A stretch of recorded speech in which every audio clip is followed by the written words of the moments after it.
السلام علیکم ناظرین، میں ہوں انور علی بنگش۔ جن خدشات اور افواہوں کا افواہیں تھی کہ الیکشن ڈیلے ہو سکتے ہیں، مئی میں نومبر میں ہوں گے یا اگلے سال فروری مارچ میں ہوں گے، وہ آج سچ ثابت ہوئے، کیونکہ الیکشن کمیشن نے فیصلہ کیا ہے کہ انتخابات سے پہلے حلقہ بندیاں کریں گے، اس کے بعد الیکشن شیڈول کا اعلان کریں گے۔ دوسری جانب نگران کابینہ نے بھی حلف لیا ہے آج ایوان صدر میں، جس میں 19 وزراء یعنی مشیر اور وزراء ہے، اور اس میں زیادہ تر ٹیکنوکریٹس ہیں۔ دوسری جانب جو فیصل آباد میں واقعہ ہوا ہے، جہاں پہ مسیح برادری کے گھر اور گرجا گھر کو آگ لگایا ہے، اس کے حوالے سے بھی بات کریں گے۔ ان موضوعات پہ ہمارے ساتھ پروگرام میں موجود ہیں اسٹوڈیو میں علی فرقان صاحب، سینئر صحافی اور تجزیہ کار، اور اسکائپ پہ ہمارے ساتھ موجود ہوں گے محمود جان بابر صاحب۔ علی صاحب، جو الیکشن کمیشن نے ابھی تھوڑی دیر پہلے ایک شیڈول جاری کیا ہے حلقہ بندیوں کا، اس میں کہتے ہیں کہ 14 دسمبر تک ہم حلقہ بندیاں کریں گے، اس کے بعد الیکشن کا شیڈول کا اعلان کریں گے۔ یہ 10 دن تقریباً انہوں نے اس اعلان کو ڈیلے کیا، کیونکہ کونسل آف کامن انٹرسٹ کا جو میٹنگ ہوا تھا اس میں فیصلہ ہوا تھا کہ نئی حلقہ بندیاں ہوں گے، الیکشن نئی مردم شماری کے تحت۔ اس کی وجہ کیا ہو سکتی ہے؟ ایک بات تو آپ نے بڑے سادہ الفاظ میں بیان کر دی کہ اس کا مطلب الیکشن کمیشن کے اس اعلان کا مطلب یہ ہے کہ انتخابات اس سال میں نہیں ہو رہے۔ یہ اب میرے حال میں یہ کنفرم ہو بغیر کسی شکوک و شبہات کے ساتھ اب اس کو واضح طور پہ کہا جا سکتا ہے الیکشن کمیشن کے اس اعلان کو دیکھتے ہوئے۔ اس میں جو تاخیر کی آپ بات کر رہے ہیں تو الیکشن کمیشن کچھ ہمیں ایسا محسوس ہوا کہ وہ کچھ اضطراب کا شکار ہے، کچھ جو ہے وہ ہچکچاہٹ تھی اس کے اندر۔ اگرچہ روزانہ کی بنیاد پہ الیکشن کمیشن میں اس معاملے کے اوپر اجلاس ہو رہے تھے تواتر سے، کل بھی 2 اجلاس منعقد ہوئے، آج بھی جو ہے وہ اجلاس منعقد ہوئے، اور بالآخر انہوں نے اس کا اعلان کر دیا۔ ایسی اطلاعات بھی ہے کہ چیف جسٹس سے چیف الیکشن کمیشنر کی ملاقات بھی کل ہوئی ہے، کنفرم نہیں ہے کہ ملاقات۔ الیکشن کمیشن نے اس کی ابھی تک تصدیق نہیں کی ہے، لیکن اس کو اگر آپ اس کو لے چلے تو یہ ابھی بھی وہ شکوک اور قیاس رہیں گے انتخابات کے حوالے سے، چونکہ انتخابی شیڈول ابھی جاری نہیں ہوا ہے۔ یہ چونکہ آئینی ضرورت ہے، الیکشن کمیشن اس بات کا بتا چکا ہے کہ یہ آئینی ریکوائرمنٹ ہے حلقہ بندیاں کرنا الیکشن سے پہلے، چونکہ کونسل آف کامن انٹرسٹ اس کی منظوری دے چکی ہے۔ تو اب یہ الیکشن کمیشن نے اس کا اعلان جو ہے وہ کرنا تھا، اور وہ اعلان انہیں اس کے آئین کے مطابق ان کو جو ہے وہ کرنا پڑا۔ کچھ تاخیر بقول، چونکہ اس قسم کا ماحول ہے، بہت زیادہ قیاس کیا جا رہا ہے انتخابات کو لے کے، تو یہ امکان کیا جا رہا تھا کہ الیکشن کمیشن اس کے اوپر واضح پالیسی لے کے آئے گا۔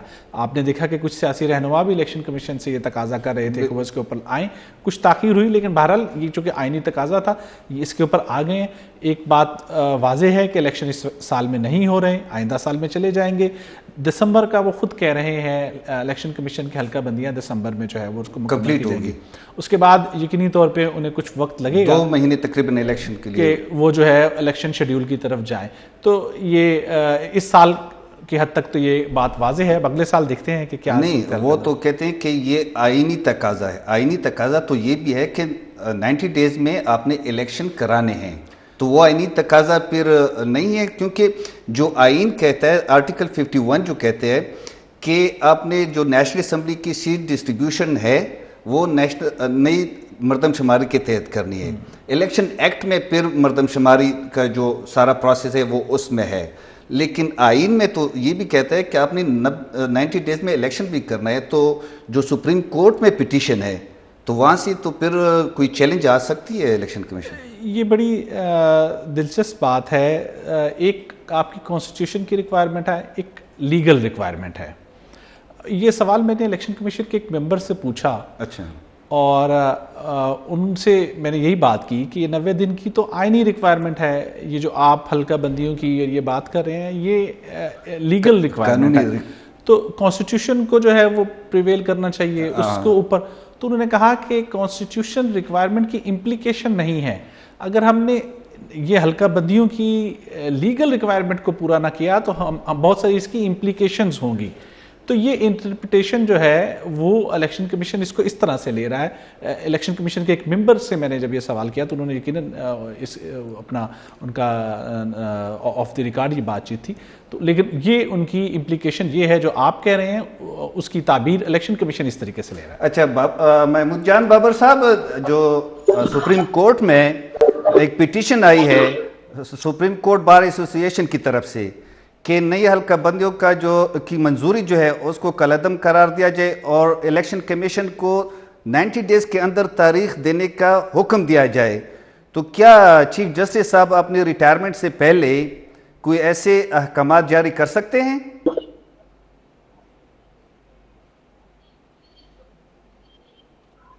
بنگش صاحب, میں انتہائی معذرت کے ساتھ, آپ کی آواز مجھے بہت ٹوٹ ٹوٹ کے آ رہی ہے, لیکن میری آواز آپ کو آ رہی ہے؟ بالکل ٹھیک ہے, آ رہی ہے.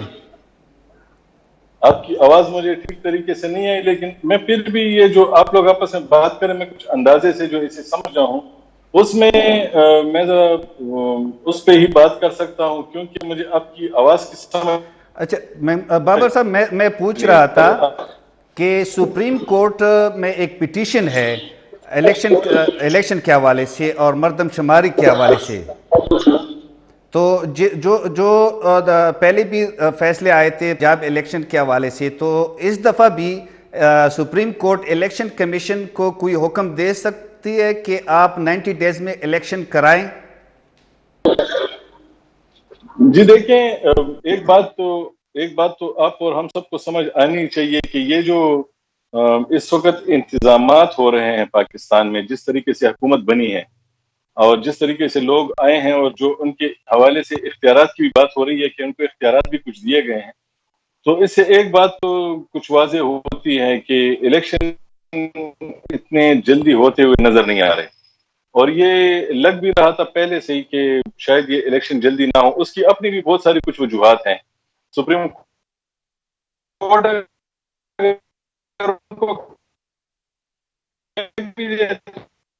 سے پہلے بھی وجہ یہ ہے کہ وہ الیکشن کمیشن ہی نے اسے ایگزیکیوٹ کرنا ہوتا ہے. اس وقت 2-3 ایسی چیزیں ہیں کہ جس کی بنیاد پہ میں یہ سمجھتا ہوں کہ شاید یہ الیکشن اتنی جلدی نہ ہو جتنا ہم توقع کر رہے ہیں.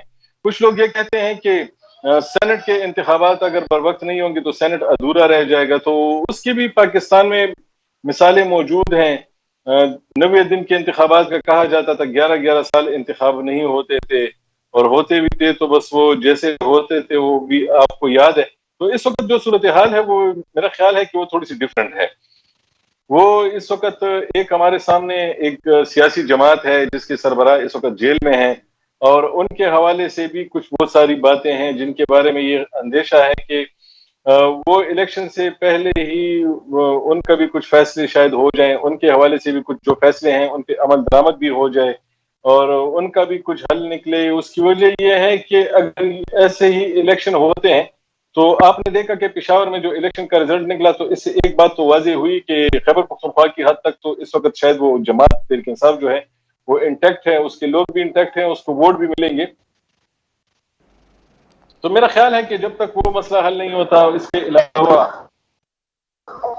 تو فرقان صاحب, اس کا تو مطلب ہے کہ جو حلقہ بندیوں کے بعد بھی الیکشن کا نہ ہونے کا خدشہ ابھی بھی موجود ہے. کیونکہ لوگ پہلے کہتے تھے کہ 90 ڈیز میں ہو جائیں گے, لیکن پھر وہ کہتے تھے کہ نہیں فروری تک ہو جائیں گے, پھر لوگ کہتے تھے کہ ہو سکے 2 سال کے لیے نگران حکومت ہو. تو اگر پی ٹی آئی کا مسئلہ حل نہیں ہوا, پی ٹی آئی بھی چاہتی ہے کہ جلدی الیکشن 90 ڈیز میں الیکشن ہو جائے, لوگوں سے ملتے ہیں, باتیں کرتے ہیں. نگران وزیر اعظم کو شاہ محمود قریشی نے خط بھی لکھا ہے الیکشن کے حوالے سے, اور جو پارٹی ورکرز کے خلاف جو کارروائیاں ہو رہی ہے. تو کیا جب تک پی ٹی آئی کا جو ایشو ہے سیٹل نہ ہو تو پھر الیکشن نہیں ہوں گے؟ 2 سال میں سیٹل نہ ہو, ان کی پاپولیرٹی ختم نہ ہو تو پھر 2 سال تک الیکشن نہیں ہوں گے. خدشات تو یہ رہیں گے انوار صاحب, اور ہیں, اور یہ خدشات کی جو وجوہات جو آپ نے بیان کی یہ بھی ایک بڑی وجہ یقینی طور پہ یہی ہے.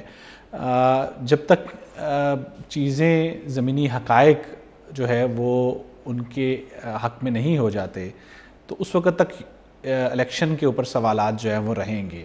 آپ نے سپریم کورٹ کی بات کی تو سپریم کورٹ پٹیشن یقینی طور پہ سن رہی ہے اور اس پہ کوئی آرڈر بھی غالباً شاید وہ دے دے یا آ سکتا ہے.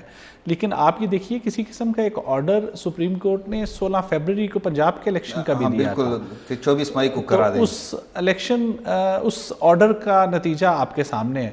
تو میں سمجھتا ہوں کہ کوئی بھی ایسا آرڈر سپریم کورٹ کی طرف سے اس وقت تک اس کے اوپر عمل درآمد نہیں ہو سکے گا جب تک ریاست کے باقی جو ستون ہیں وہ ان کے ساتھ ہم آہنگ نہیں ہوتے ہیں. تو صرف سپریم کورٹ کا آرڈر جو ہے وہ شاید اس صورتحال کو تبدیل نہ کر سکے الیکشن کے حوالے سے لے کے. جو آپ نے بات کی شاہ محمود قریشی کے خط کی, تو یہ یقینی طور پہ پی ٹی آئی یہ چاہتی ہے کہ انتخابات وقت پہ ہوں. اور یہ میں آپ کو بتاؤں کہ شاہ محمود خاصی سرگرم ہیں انتخابات کے معاملے کو لے کے. کل انہوں نے یہاں پہ اسلام آباد میں آسٹریلین ہائی کمیشن کے گھر پہ کچھ سفراء سے ملاقات کی. بہت اہم ملکوں کے سفراء تھے جس میں امریکی سفیر تھے, یورپی یونین کی سفیر تھی, اس میں نارویجین ایمبیسڈر تھے, برطانیہ کی ہائی کمشنر تھی, اور انڈونیشیا کے سفیر جو ہیں وہ اس میں موجود تھے. اور یہ اس ملاقات میں بیرسٹر علی ظفر بھی ان کے ساتھ تھے. تو یہ اس چیز کو دباؤ کو لے کے ضرور جو ہے وہ بڑھانے کی کوشش ہوگی پی ٹی آئی کی ہر سطح کے اوپر کہ وہ انتخابات کو لیے دباؤ جو ہے وہ اپنا برقرار رکھ سکیں, اس کو بڑھا سکیں کہ انتخابات جو ہوں. اور عالمی دنیا کی طرف سے بھی یہ تشویش یقینی طور پہ ہے. اگر آپ ایک مثال کے طور پہ امریکی وزیر خارجہ کا ٹویٹ دیکھ لیں جو انہوں نے ہمارے نگران الیکشن کے لیے پھر الیکشن کے لیے تو یہ وہ انڈیکیشنز ہیں. اور یہاں پہ سفارتی حلقوں میں اس حوالے سے جو ہے وہ ابھی سوالات ضرور پائے جاتے ہیں. اور اگر یہ الیکشن کو آگے لے کے جاتے ہیں تو یقیناً یہ ایک دباؤ یا ایک تشویش جو ہے وہ بڑھ سکتی ہے. جو ابھی کی ہماری سیاسی جماعتیں جو کہ سابقہ حکومت یعنی جس کو حکومتی اتحاد جس کو شہباز شریف نے لیڈ کیا, اگر آپ دیکھیں تو وہ سیاسی جماعتیں بھی اپنے آپ کو اس موجودہ نگران سیٹ اپ کے ساتھ بہت زیادہ الائن نہیں کر پائی ہیں. انہوں نے اپنے آپ کو تھوڑا سا فاصلہ رکھا ہے. اور بلکہ 2-3 جماعتیں تو اعلانیہ طور پہ اس کے اوپر انہوں نے تو اعلان ناراضگی یا اعلان لا تعلقی کر دیا. سردار اختر مینگل ہیں, اے این پی ہے, اور خورشید شاہ کا بیان کو بھی آپ جو ہے آپ ان کی بھی تحفظات ہیں بہت اس کو P T I People's Party کو نہیں, خورشید شاہ کے بیان کو اگر آپ دیکھیں تو وہ جو اتحادی جماعتیں ہیں ان سب کی ایک طرح سے میرے حال میری نظر میں وہ اس کو نمائندگی کرتے ہیں. تو یہ وہ چیزیں ہیں جو کہ آگے چل کے انتخابات کو لے کے کافی ساری چیزیں جو ہیں وہ پیدا کر سکتی ہیں. محمود جان صاحب, یہ جو کہہ رہے کہ سپریم کورٹ کا فیصلہ جو ہے وہ اتنا وہ نہیں ہوگا. محمود جان صاحب, ایک شارٹ بریک کا وقت ہوا ہے, ایک بریک کے بعد آتے ہیں, ہمارے ساتھ رہیں. ویلکم بیک ناظرین. ہم بات کر رہے تھے کہ الیکشن تو اب کنفرم ہو گیا کہ اس سال نہیں ہوں گے. فرقان, یہ جو الیکشن کمیشن نے فیصلہ کیا ہے, اس سے پہلے اگر آپ کو یاد ہو راجہ ریاض جو ہے اس نے کہا کہ ہمارے بڑوں نے فیصلہ کیا ہے کہ الیکشن فروری کے درمیان 15 فروری سے پہلے یا بعد میں ہوں گے. تو پھر تو بڑوں نے جو فیصلہ کیا تھا وہ الیکشن کمیشن نے اناؤنس کیا. میرے خیال میں یہ سیاسی جماعتوں کی امید ہے, ان کو یقیناً کہیں سے یہ امید دلائی گئی ہوگی کہ الیکشن ہوں گے فروری میں الیکشن جو ہے وہ ہونے کی. لیکن کوئی بھی سیاسی رہنما بہت وثوق سے اس بات کو یہ نہیں کر پا رہا. وہ اس امید کے ساتھ ہیں کہ فروری میں الیکشن جو ہے وہ ہو جائیں گے.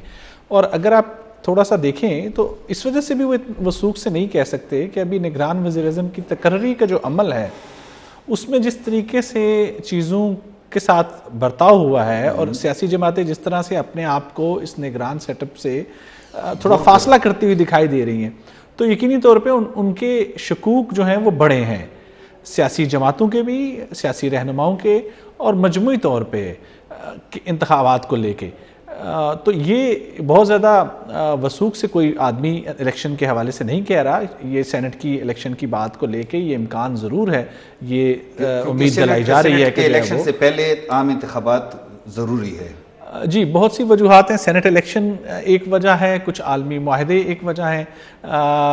ان کو لیتے ہوئے یہ امید جو ہے وہ دلائی بھی جا رہی ہے اور کچھ لوگوں کو امید بھی ہے کہ انتخابات ہو جائیں گے، لیکن الیکشن کمیشن اس کے اوپر واضح طور پہ جب تک نہیں آتا ہے، اعلان نہیں کرتا، یہ یقینی طور پہ ان چیزوں پہ بہت سے سوالات اٹھ رہے ہیں، تو الیکشن کمیشن کو یہ واضح کرنا چاہیے تھا، جس طریقے سے آج انہوں نے حلقہ بندیوں کا شیڈیول دیا ہے، اگر وہ ایک عارضی ہی شیڈیول جاری کر دیتا تو ان چیزوں میں کچھ جو ہے وہ شاید جو ہے وہ وضاحت کچھ کسی حد تک جو ہے وہ آ سکتی تھی۔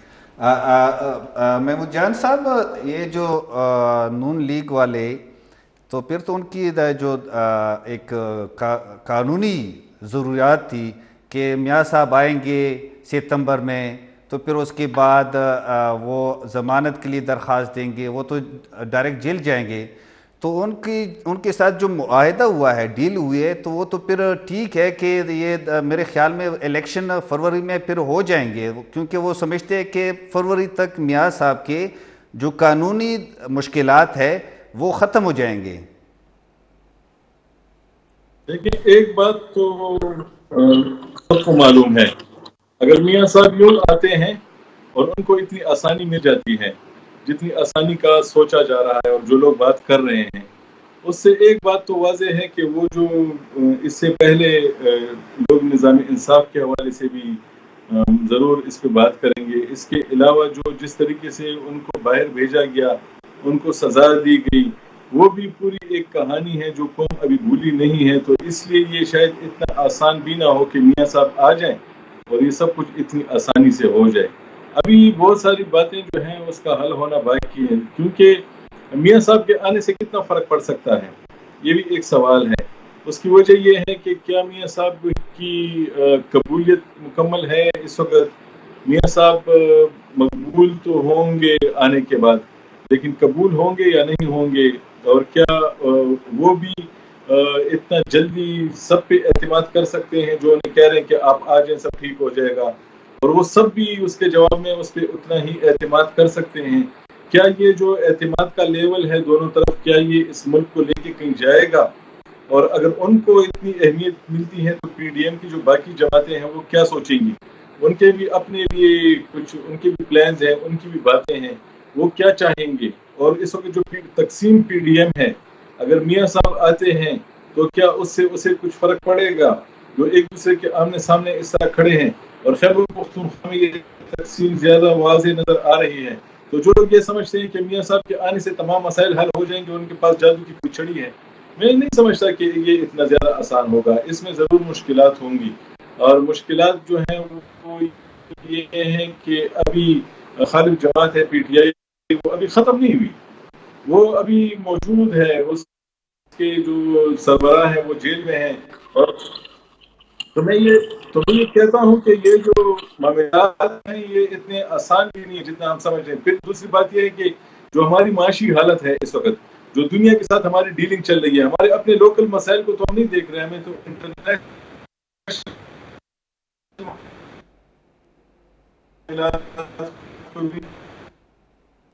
دیکھنا ہوگا، اور تو وہ بھی بہت سارے مسائل ایسے ہیں کہ میں نہیں سمجھتا کہ معاملات اتنے آسانی سے حل ہوں گے۔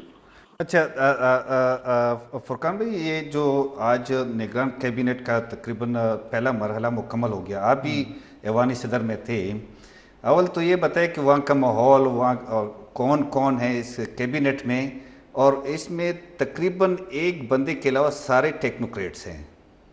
آپ بالکل کہہ سکتے ہیں کہ یہ ایک ٹیکنوکریٹ کابینہ ہے، اس میں اگر آپ دیکھیں تو ریٹائرڈ بیوروکریٹس ہیں، پروفیشنلز ہیں جو مختلف شعبوں میں آپ مہارت رکھتے ہیں، اپنی نام رکھتے ہیں، ماہر ہیں ان کے، کچھ کاروباری شخصیات ہیں، اسی طریقے سے اس کو لے کے آپ یہ کہہ سکتے ہیں ایک ٹیکنوکریٹ حکومت ہے۔ اور یہ اگر ان خدشات کو دیکھیں جو کہ طول دینے کی بات ہے اس نظام کو، تو یہ جو اس وقت موجودہ کابینہ ہے اس کو لے کے وہ خدشات جو ہیں وہ ختم نہیں ہوتے ہیں، شاید کچھ جو ہے ان کو کچھ ہوا ملتی ہے، کچھ تقویت ملتی ہے اس کابینہ کے اوپر اگر آپ نظر دوڑائیں اس کو دیکھیں، لیکن یہ بھی ساتھ میں کسی حد تک جو ہے وہ کہا جا سکتا ہے کہ یہ پروفیشنلز کے اوپر مشتمل ہے اور ان شعبہ جات کے جو ہے وہ ماہر لوگوں پہ مشتمل ہے جن کو یہ ذمہ داریاں دی گئی ہیں.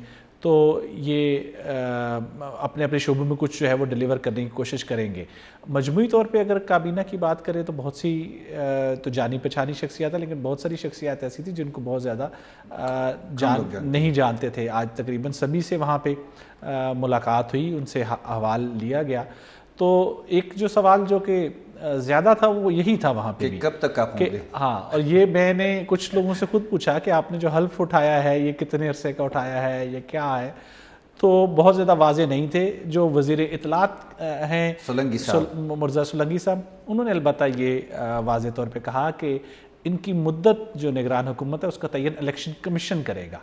اور وہ اس وقت تک یہاں پہ ہیں، آخری دن تک وہ اپنے فرائض انجام دیں گے جب تک کہ الیکشن کا عمل جو ہے وہ مکمل نہیں ہو جاتا. یعنی جب تک الیکشن نہیں ہوں گے یہ نگران کیبنٹ اس وقت تک موجود ہوگی. یہ نو منتخب وزیر اطلاعات نے جو ہے وہ حلف اٹھانے جس کے فوراً بعد طرح پنجاب اور کے پی کے نگران حکومتیں ہیں، لیکن اس میں یہ ہے کہ پروفیشنل لوگ جیسے وزارت خزانہ کے لیے شمشاد اختر صاحبہ، وزارت خارجہ کے لیے جلیل عباس صاحب، گور اعجاز صاحب، وہ بھی انڈسٹریز کے غالباً بالکل. تو اس طرح بہت سی اپنے فیلڈ میں، وہ عمر سیف جو ہے، ڈاکٹر عمر سیف جو ہے اپنی فیلڈ کے پروفیشنل ہے. لیکن کیا اس کیبنٹ سے کوئی عوام کو ریلیف مل سکتا ہے، یا عوام کو ریلیف دے سکتی ہے یہ کیبنٹ؟ دیکھیے یہی تو ایک سوال ہے. اور آج وہاں پہ ہم نے جو چیز پہلو جو ہمیں جو ہے وہ نظر آیا، کمی کہہ لیں، سروسز چیف نہیں تھے آج کی تقریب میں. ایک وزیر قائم مقام نگران وزیر اعلیٰ تھے، ایک نگران وزیر اعلیٰ خیبر پختونخوا کے آج کی تقریب میں شریک نہیں تھے. اور دو صوبوں کے محسن نقوی صاحب تو تھے، خیبر پختونخوا کے نہیں تھے. دو صوبوں میں تو ابھی ان کا انتخاب جی وہ چل رہا تھا، تو اس وجہ سے وہ نہیں ہو سکا. تو ہمیں ایک پہلو یہ بھی ہمیں جو ہے وہ کمی یا یہ کہنے کے محسوس ہوئی کہ اس سسٹم کو کتنی سپورٹ مل پاتی ہے، اس نگران حکومت کو جو ہے وہ کتنی سپورٹ جو ہے وہ مل پاتی ہے. سیاسی سطح کے اوپر میں نے کہا کوئی سیاسی لیڈر بھی وہاں پہ موجود نہیں تھا. عمومی طور پہ ایک روایت رہی ہے اور سیاسی شخصیات بھی وہاں آتی ہیں، سروسز چیف بھی آتے ہیں. سیاسی جماعتوں کا تو یہ کیبنٹ نہیں تھا. تو یہی ہے نا کہ نون لیگ نے تو ایسی خبریں تھی کہ انہوں نے انکار کیا کہ ہم اپنے بندے نہیں دیتے. یہ بالکل یہ اطلاعات ہیں، اور صرف نون لیگ نہیں بلکہ پیپلز پارٹی کی طرف سے بھی یہ اطلاعات ہیں کہ انہوں نے جو نام دیے ہوئے تھے جب نگران وزیر اعظم کی تقرری کے اس عمل کو دیکھتے ہوئے انہوں نے کابینہ کے لیے جو اپنے نام تجویز کیے تھے وہ واپس لے لیے. اور اسی وجہ سے یہ کابینہ کی تشکیل میں کچھ وقت اور کچھ مختلف صورتحال بھی جو ہے وہ پیدا ہوئی. فرقان صاحب ایک شارٹ بریک لیتے ہیں. ناظرین ہمارے ساتھ رہیں، شارٹ بریک کے بعد واپس آتے ہیں. ویلکم بیک ناظرین. ہم بات کر رہے تھے کہ وفاقی نگران کابینہ میں زیادہ تر ٹیکنوکریٹ سے سوائے ایک سرفراز بگٹی کے علاوہ خیبر پختونخوا میں بھی کابینہ جو ہے اس کے سارے ممبران نے استعفے دیے تھے اور ابھی تک کابینہ کی تشکیل نو نہیں ہوئی. بابر صاحب یہ بتائیں کہ یہاں پہ ٹیکنوکریٹس تقریباً سارے ٹیکنوکریٹس اپنے اپنی فیلڈ میں ایکسپرٹ ہیں. خیبر پختونخوا میں سیاسی لوگوں کو ہٹایا گیا لیکن ابھی تک تقریباً ایک ہفتہ ہوا ہے ان کے استعفے منظور ہوئے. کیوں یہ تاخیر ہو رہی ہے تشکیلی نو میں؟ دیکھیں ایک کہ ہمیں جتنی عرصہ گیا، اب ایسا رہا تھا کہ ان کے بعد باقی کا جو ہے یہ کو کچھ موقع دیا جائے گا، لیکن کچھ موقع نہیں ہو پا رہے. ان کے ہوگا یہ سب کابینہ کی تشکیل کے لیے رکے ہوئے تھے. اور اب میرا خیال ہے کہ یہ خیبر پختونخوا کا مسئلہ بھی حل ہو جائے گا. مسئلہ اصل میں یہ نہیں ہے کہ لوگوں کو لایا جائے.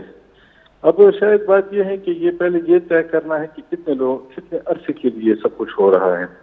تو جب تک یہ عرصہ ڈیسائیڈ نہیں ہوگا تو یہ چیزیں بھی نہیں ہوں گی. اور یہاں پہ بھی میرا خیال ہے کہ اسی طرح کے لوگ آئیں گے جیسے کہ وہاں آئے، کہ ان کا تعلق زیادہ تر کسی جماعت کے ساتھ نہ ہو. اور جو ابھی آ بھی رہے ہیں غیر سیاسی نام پہ بھی جو آئے تو ان پہ بھی ابھی یہ نام رکھا گیا ہے کہ یہ پروسٹک صاحب اور محمود خان صاحب جو ہیں تو ان کی جماعت کے لوگوں کو لے کے آیا جا رہا ہے. لیکن ایک بات پھر بھی میں اپنی بات دہراؤں گا کہ خیبر پختونخوا میں کچھ بھی کر لیں، اگر انتخابات ہوتے ہیں تو اس سے یہ مسائل حل نہیں ہوتے. اس کی وجہ یہ ہے کہ یہاں پہ ایک تو جو موجودہ جو حکومت ابھی ختم ہوئی ہے اس کی پارٹیوں میں تقسیم بہت زیادہ ہے، اور جو مخالف جماعت ہے تو اس کے جو لوگ ہیں تو انہوں نے بھی اپنی اسٹریٹجی بدلی ہے. اسٹریٹجی ان کی یہ بدلی ہے کہ انہوں نے بھی آپس میں جو ان کی ناراضگیاں تھی وہ تمام قسم کی ناراضگیاں انہوں نے ختم کر لی ہیں. وہ ایک ایک حلقے میں جو اس جماعت کے 1 سے لے کے 5 تک امیدوار ایک ایک ٹکٹ کے لیے موجود تھے، ان سب نے ایک دوسرے کو یہ کہہ دیا کہ اب ٹکٹ جسے بھی ملے گا بس ہمیں الیکشن لڑنا ہے. تو انہوں نے بھی اپنی اسٹریٹجی بدلی ہے. تو یہاں پہ یہ جو معاملہ ہے یہ میرے خیال میں تھوڑا سا باقی پاکستان کے مقابلے میں ڈفرینٹ ہے. تو بہت سوچ سمجھ کے یہ سب کچھ ہوگا. اس طرح آسان نہیں ہے کہ آپ کسی کو بھی یہاں پہ لگا دیں گے اور وہ ہو جائے گا، کیونکہ ووٹر جو ہیں وہ ووٹر کا بھی مسئلہ ہے، اور اس کے علاوہ سیاسی جو ورکر ہیں تو ان کا بھی مسئلہ ہے. تو مسائل یہاں پہ باقی پاکستان کے مقابلے میرے خیال میں تھوڑے سے ڈفرینٹ بھی ہیں. اور ابھی تک اس میں بھی اعلان نہیں ہو رہا کہ جو موجودہ جماعتیں ہیں جن کو آپ نے ہٹا دیا ہے اور اب ان کو کہہ دیا کہ اب آپ گھر چلے جائیں، اور وہ گھر بھی جا رہے ہیں، تو ان میں سے بھی آپ نے 3-4 کے ساتھ یہ وعدے کیے ہوئے ہیں کہ ہر کوئی یہ سمجھ رہا ہے کہ آنے والا دور اس کا ہے. مولانا صاحب یہ سمجھتے ہیں کہ خیبر پختونخوا کے حصے میں آ چکا ہے، جبکہ این پی یہ کہتی ہے کہ ان کے سربراہ جو ہیں احمد ولی خان وہ کہتے ہیں کہ نہیں یہ ہمارا ہے. اور اس کے علاوہ تحریک انصاف کہتی ہے کہ یہ جو ہمارے ووٹ ہیں تو یہ سب سے زیادہ اس وقت موجود ہیں، انٹیکٹ بھی ہیں، تو یہ ہمیں ملے گا. اور وہاں پر خٹک صاحب بھی بیچ میں آ گئے ہیں. تو یہ معاملات جو ہیں یہ یہاں کے تھوڑے سے زیادہ الجھے ہوئے ہیں. تو اس کو ابھی حل کرنے میں کچھ وقت میرے خیال میں لگے گا. اور یہ جو نگران کابینہ بھی ہے یہ بھی آپ کو معلوم ہے کہ یہ تو اسی نارمل صورتحال کے لیے تو نہیں لائی جا رہی نا. اور اگر یہ آتی ہے اور پاکستان میں انتخابات جو ہیں وہ زیادہ وقت کے لیے نہیں ہوتے تو شاید یہاں پر بھی نگران کابینہ لاتے ہوئے وہی سب کچھ دیکھا جائے جیسا کہ مرکز میں دیکھا گیا ہے. تو اس میں ایک نہیں کئی ساری باتیں ہیں خیبر پختونخوا میں. اچھا فرقان صاحب، یہ جو نگران کابینہ ہے وہ تو اس کے پاس اختیارات جو ہیں وہ تو لمیٹڈ اختیارات ہے، یعنی نئے جو معاہدے ہیں ان پہ مذاکرات نہیں کر سکتے، معاہدے نہیں کر سکتے. جو آلریڈی چل رہے ہیں مذاکرات اس پہ بات چیت جاری رکھ سکتی ہیں، اس پہ فیصلے کر سکتے ہیں. تو جو آئی ایم ایف کا معاہدہ ہے وہ تو تقریباً مارچ میں ختم ہو جائے گی. تو اس کے ساتھ یہ مذاکرات الیکشن سے پہلے، کیونکہ فروری میں الیکشن ہوں گے تو نئی حکومت جو ہے اگر فروری کے اینڈ میں ہوگی تو تقریباً مارچ سے پہلے آ جائے گی. تو یہ ہماری جو آئی ایم ایف پروگرام ہے وہ بھی ختم ہو رہی ہے. تو کیا یہ مذاکرات ان کے ساتھ شروع کر سکتے ہیں نئے پروگرام کے لیے؟ اور دوسری جو سخت فیصلے ہیں وہ یہ لے سکتے ہیں کہ جو ان کے پروگرام کی شرائط ہیں وہ امپلیمنٹ کر سکتے ہیں؟ کہ آج جلیل عباس جیلانی جو کہ وزیر خارجہ ہے ان سے یہ سوال کیا ہم نے کہ آپ کے نزدیک سب سے بڑا چیلنج کیا ہوگا آپ کے، تو انہوں نے کہا کہ جو معاشی صورتحال ہے اکانومی خارجہ پالیسی کے ساتھ جڑی ہوئی بالکل. اور انہوں نے کہا کہ ان کے اہداف میں یہ ہے کہ خارجہ پالیسی کی سمت کو اس طریقے سے لے کے چلا جائے کہ ملک کی معاشی صورتحال جو ہے اس میں آسانیاں پیدا ہوں، وہ اس میں کوئی بہتری لائی جا سکے.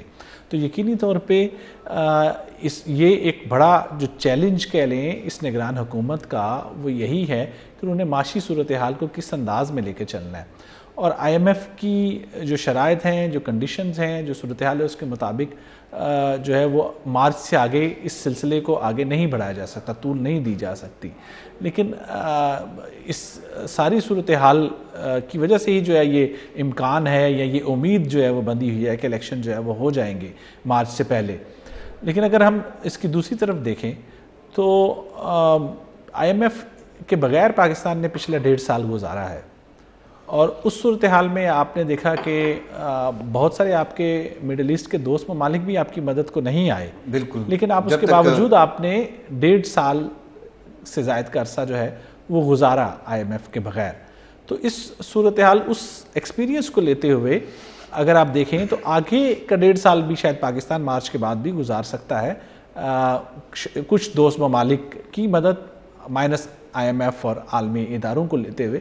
تو یہ بھی جو ہے وہ کہیں نہ کہیں لوگوں کے ذہنوں میں یہ موجود ہے کہ آئی ایم ایف کی آپشن یقیناً ہے، لیکن اگر وہ بھی ہوتی وہ مارچ میں ختم بھی ہو جاتی ہے، اور اگر اس سسٹم کو آگے لے کے جانا ہے تو کچھ دوست ممالک کی مدد سے اس کو آگے جو ہے وہ بڑھایا جا سکتا ہے۔ اچھا محمود جان صاحب، یہ جو نئی کابینہ ہے انہوں نے تو وہ جو بات ہم کر رہے تھے کہ IMF کی جو شرائط ہے انہوں نے لازمی پورے کرنے ہیں، تو اس سے تو مہنگائی اور بھی زیادہ ہوگی، اور لوگ تو ابھی بھی مہنگائی سے بہت تنگ ہے، ڈالر اوپر جا رہی ہے اور یہ پیٹرول کی قیمتیں بھی زیادہ ہو رہی ہے، تو اس سے تو عوام پہ زیادہ بوجھ نہیں پڑے گی؟ دیکھیں عوام جو ہے وہ اس وقت عوام پہ بوجھ پڑے گا، اور یہ جو حالات ہیں تو یہ سب لوگ یہ سمجھتے ہیں کہ یہ جو مارچ اپریل کا مہینہ ہے اس تک شاید پیٹرول کی قیمتیں 320 روپے تک چل جائیں اور ڈالر بھی اتنا چل کی بھی یہ دونوں ایک دوسرے کے ساتھ ہی چلیں گے۔ لیکن میرے ذاتی خیال یہ ہے کہ یہ جو ہم IMF کے حوالے سے سوچتے ہیں کہ یہ جو پاکستان جو ہے اس کا وہ لے سکے گا یا نہیں، یعنی پروگرام لے سکے گا یا نہیں، اس میں ایک بات واضح ہے کہ پاکستان کو جب آپ دیکھتے ہیں نا تو پاکستان ایک ویلفیئر ڈیموکریٹک ملک نہیں ہے۔ یہ ایک آپ کو معلوم ہے دنیا ہمارے ساتھ ڈیلنگ کرتے ہوئے وہ اپنے سیکیورٹی کے معاملات کو ضرور دیکھتی ہے، تو اس وقت دنیا میں آپ جس کے ساتھ بھی آپ کے مفادات ہیں یا ان کے آپ کے ساتھ مفادات ہیں تو وہ آپ کی سیاسی حکومت کے ساتھ تو چلنا چاہتے ہیں، لیکن وہ زیادہ تر آپ کی فوج کے ساتھ چلنا چاہتے ہیں۔ ان کو یہ معلوم ہے کہ سیاسی عدم استحکام ہے پاکستان میں، لیکن سیکیورٹی کا عدم استحکام نہیں ہے، اور ہمارے جو معاملات ہیں تو اگر ہم فوج کے ساتھ وہ لے کے چلے تو زیادہ بہتر ہوں گے۔ اس سے پہلے بھی اگر آپ دیکھیں عمران خان کے دور میں جب بھی معاشی صورتحال خراب ہوئی تو اس وقت آرمی چیف کو آگے آ کے معاملات کو آگے لے کے جانا ہوتا تھا۔ اگر سعودی عرب کے ساتھ بھی ہماری بات چیت خراب ہوئی تھی عمران خان صاحب کی وجہ سے اور معاملہ خراب ہوا تھا تو آرمی چیف صاحب نے بیچ میں پڑھ کے اسے ٹھیک کیا تھا۔ جب IMF پروگرام نہیں دے رہا تھا تو ہمارے آرمی چیف صاحب نے امریکہ سے مطالبہ کیا تھا، اپیل کی تھی کہ یہ IMF کا پروگرام ہمیں دلایا جائے۔ اگر آپ کو یاد ہو باجوہ صاحب نے یہ کیا تھا۔ اسی طرح سعودی عرب اور باقی جو معاملات ہیں چین وغیرہ وہ بھی ہمارے ساتھ جو کچھ کر رہے ہیں تو ان کا بھی جو وہ ہوتا ہے کام ہوتا ہے تو یا ان کے جو معاملات ہوتے ہیں تو وہ بھی چاہتے ہیں کہ ایک ایسی اتھارٹی کے ساتھ کیے جائیں جس کے ساتھ ان کو مسئلہ نہ ہو۔ تو میرا خیال ہے کہ یہ جو ہم سوچ رہے ہیں کہ IMF کے بغیر کیسے کام ہوگا، تو پاکستان اس وقت اگر یہ جو پالیسی شفٹ ہو رہی ہے ہمارے یہاں خارجہ پالیسی کی، معاشی پالیسی کی، اور وہ جو ہم ڈالر سے شاید اس میں یوان میں جائیں گے یا یہ روبل کی طرف جائیں گے، ہم اس میں معاملات کریں گے، تو اگر ہم اس طرف جاتے ہیں تو اس میں بھی میرا خیال میں پولیٹیکل حکومت اتنی آزاد بھی نہیں تھی، وہ تو جو بھی کچھ کر رہی تھی تو وہ اور فوج سیم پیج پہ تھی۔ ایک چیز جو تھی میں ذرا اس کو مینشن کرنا چاہتا ہوں کہ یہ جو 9 مئی سے پہلے جو ہم نے کہا تھا کہ اسٹیبلشمنٹ پاکستان میں اے پولیٹیکل ہو چکی ہے، کہ وہ سیاست سے ہٹ چکی ہیں، لیکن 9 مئی کے بعد جو صورتحال بنی ہے تو اس میں شاید اس کو پھر یہ آ گئی ہے۔ اس کی وجہ یہ ہے کہ ان کو بھی یہ احساس ہے کہ اس وقت ان کے بغیر دنیا پاکستان کے ساتھ معاملات طے نہیں کرے گی، اور دنیا جو ہے وہ ایک غیر مستحکم سیاسی طور پہ غیر مستحکم پاکستان کے ساتھ کس طرح بات کرے گی، اور اندرونی طور پہ بھی ان لوگوں کی آپس کی آپ نے دیکھیں نالائکیاں ہیں سیاستدانوں کی۔ نالائکیاں اس لیے ہیں کہ کوئی بھی اس پوزیشن میں نہیں ہے کہ وہ کھڑا ہو اور وہ کہے کہ ہاں یار میں یہ سب کچھ ٹھیک کر دوں گا۔ اس وقت کوئی ایک سیاسی جماعت اس پوزیشن میں نہیں ہے پاکستان میں، تو اس لیے بھی وہ پھر شاید دوبارہ آ گئے ہیں کہ ہاں ہمیں یہ جو معاملات پہلے خراب ہوئے ہیں ہمیں یہ ٹھیک کرنے ہیں، تو وہ اس وقت ایک حد تک پھر آ گئی ہے، لیکن وہ والی سیاست نہیں ہے جو کہ پہلے ہوا کرتی تھی کہ سب کچھ وہی سنبھال رہے ہیں اور سیاست بھی کر رہے ہیں اور ملک بھی چلا رہے ہیں۔ اس وقت جو یہ ہوا ہے میرے خیال میں یہ اس لیے ہوا ہے کہ کسی بھی طریقے سے اس ملک کو اس گرداب سے نکالا جائے، اور جو سیاستدان اور جو اسٹیبلشمنٹ دونوں کو یہ الزام آ رہا ہے ان پہ کہ ان کی وجہ سے یہ اس حد تک پہنچے ہیں عمران خان صاحب کی حکومت میں، تو اس سے بھی نکلنے کے لیے میرا خیال ہے کہ وہ بھی اس میں کام کریں گے، اور دنیا بھی چاہے گی کہ وہ ہوں اس میں، کیونکہ دنیا اس وقت کسی بھی پاکستان کے سیاسی لیڈر کے ساتھ اکیلے بات نہیں کر رہی اور نہیں کر سکتی۔ ان کو اگر بات کرنی ہے تو ان کو ایک مضبوط شورٹی چاہیے، اور مضبوط شورٹی اس وقت پاکستان میں اسٹیبلشمنٹ ہی دنیا کو دے سکتی ہے، کیونکہ ہمارے دنیا کے ساتھ جو تعلقات ہیں، اور میں نے پہلے بھی آپ کو بتایا کہ ہمارے سیکیورٹی کے زیادہ مضبوط تعلقات ہیں، تو سیکیورٹی کی وجہ سے جو تعلقات۔ اچھا بابر صاحب ایک شارٹ بریک کا وقت ہوا ہے، ناظرین ہمارے ساتھ رہے، ایک شارٹ بریک کے بعد واپس آتے ہیں۔ ویلکم بیک ناظرین. فرقان بھائی, سیاسی باتیں تو ہم نے کی کہ ملک میں سیاست کس طرف جا رہی ہے, لیکن فیصل آباد میں جو کل واقعہ ہوا ہے وہاں پہ مسیحی برادری کے گھر, چرچز, ان کو آگ لگایا ہے. ایک ایسے الزامات کہ کسی نے توہین مذہب کی ہے, قرآن مجید کو جلایا ہے, لیکن ابھی تک اس ثابت نہیں ہوا ہے. اس کے حوالے سے تو انویسٹیگیشن ہو رہی ہے. تو یہ کیوں ایسے واقعات بار بار ہو رہے؟ جوزف کالونی لاہور کا آپ دیکھ لیں, گجرات انسیڈنٹ کو دیکھ لیں, بہت سے ایسے واقعات ہیں, لیکن ان کے جو لوگ ہیں جو جنہوں نے یہ کام کیا ہے, جو ملزمان ہیں, ان کو سزا نہیں ملی. تو یہ بار بار کیا وجہ ہے کہ ایسے واقعات ہوتے ہیں؟ یہ کیوں اس کی تدارک نہیں ہوتی؟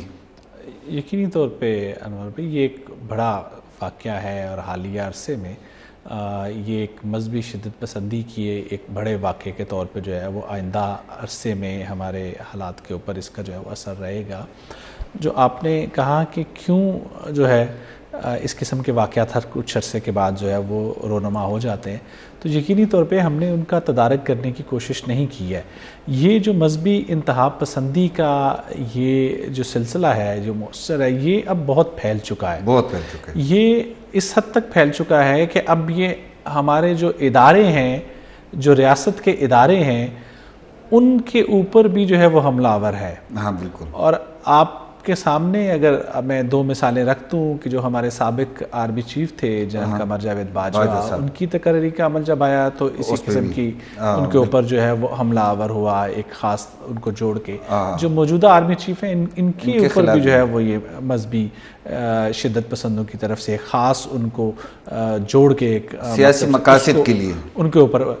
تو یہ اب اس قدر پھیل چکا ہے کہ اب ریاست نے اپنی کوتاہیوں اور اپنی نظر اندازی کے سلسلے میں ان کو اتنا بڑھا دیا ہے کہ اب یہ ریاست اور جو طاقتور ترین ادارے تھے, جو ماضی میں ان کو استعمال کیا کرتے تھے اپنے مقاصد کے لیے, اپنے سیاسی مقاصد کے لیے یا دوسری سیاسی کچھ آوازوں کو دبانے کے لیے, اب یہ ان اداروں اور کے اوپر جو ہے وہ بھی حملہ کر رہے ہیں. تو یہ جو واقعہ ہے یہ میں سمجھتا ہوں کہ اس قسم کے واقعات رک نہیں سکیں گے.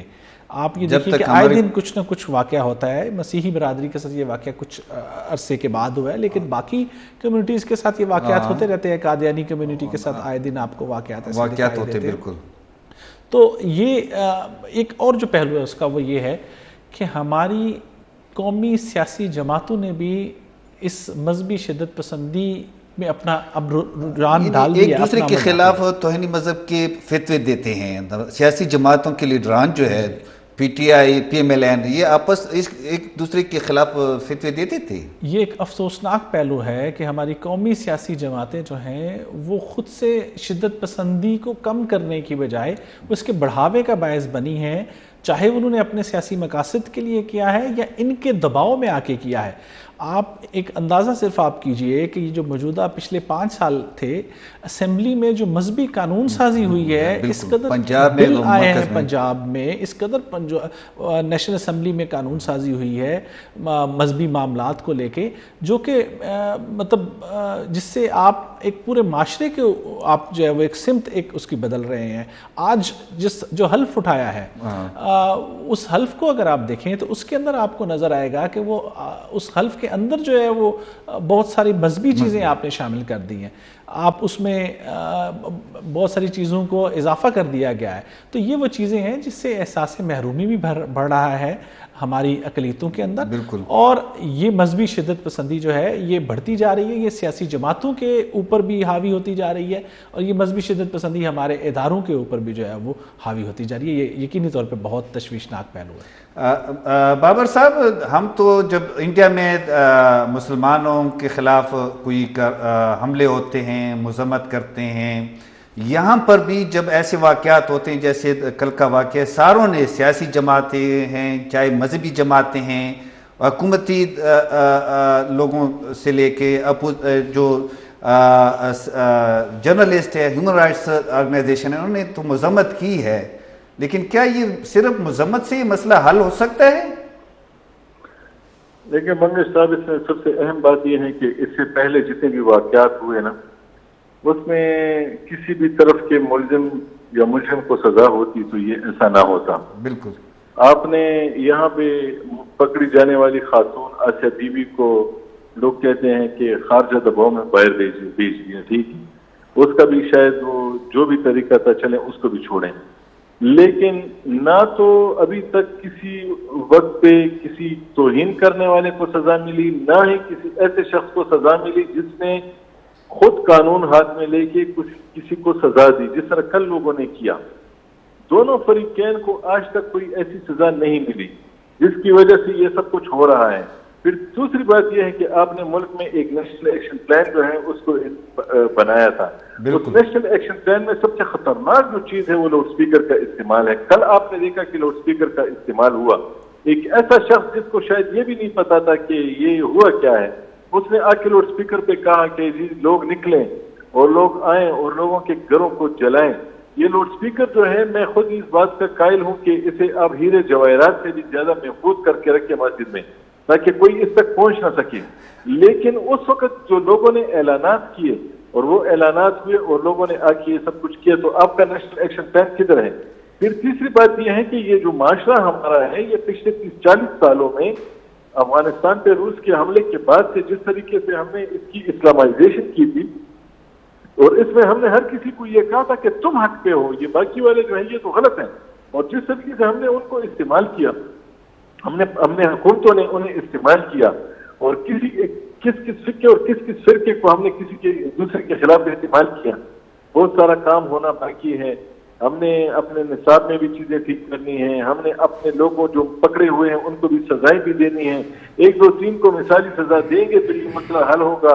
اور ایک بات آپ یہ مانیں گے کہ ہندوستان سے زیادہ ہمارے لوگوں نے اس پہ زیادہ بہتر ریئیکشن دیا ہے کہ جو لوگ اس سے دور تھے یا جو اس کو غلط سمجھ رہے تھے انہوں نے کھل کے اس پہ بات کی ہے. تو اس لیے ہم ہندوستان سے تھوڑا سا تو بدلے لوگ ہیں اور ہم ان سے بہتر لوگ ہیں میرا خیال ہے. لیکن یہ ہوتا رہے گا. اس کی وجہ یہ ہے کہ یہ جو غلط فہمی پھیلانے والی باتیں ہیں، سوشل میڈیا کا جو استعمال ہے، آپ نے کل کے ملزموں کو ابھی تک کتنا گرفتار کیا؟ ہم نے یہاں پہ دیکھا نا کہ کچھ عرصے پہلے ہمارے حملے ہوئے، ہم نے سب لوگوں کو پکڑا. اب ہمیں یہ امتحان ہے کہ اس کے بعد ہم باقی لوگوں کو کتنا جلدی پکڑتے ہیں. اچھا، اگر ہم سب کو پکڑ کے سزا دیتے ہیں تو اس کا مطلب ہے کہ ہم آگے جائیں گے. ورنہ اگر ہم نے خاموشی اختیار کی اور جا کے جیل کیے ہوئے وہاں پہ پنچایتیں لگی اور ایک دوسرے کے ساتھ بات چیت کے ذریعے مسئلے حل کرنے کی کوشش کی گئی، تو یہ مسئلہ آج بھی ہے اور یہ 10 سال بعد یہ مسئلہ آج بھی ہے اور کل بھی رہے گا. ناظرین یہ کہہ رہے کہ اگر سزائیں پچھلے جو واقعات ہوئے ہیں ان ملزمان کو سزائیں ہوتی تو آج یہ واقعہ نہ ہوتا. لیکن ایسا بھی نہیں ہے کہ جب تک آپ کے معاشرے میں شدت پسندی ختم نہیں ہوگی، یہ سوچ ختم نہیں ہوگی، اس وقت تک یہ واقعات ہوتے رہیں گے. سزا سے، کیونکہ جو سری لنکن شہری تھے اس کے جو قاتل تھے ان کو سزا ہوئی ہے، لیکن پھر بھی یہ واقع ہوا. اور جو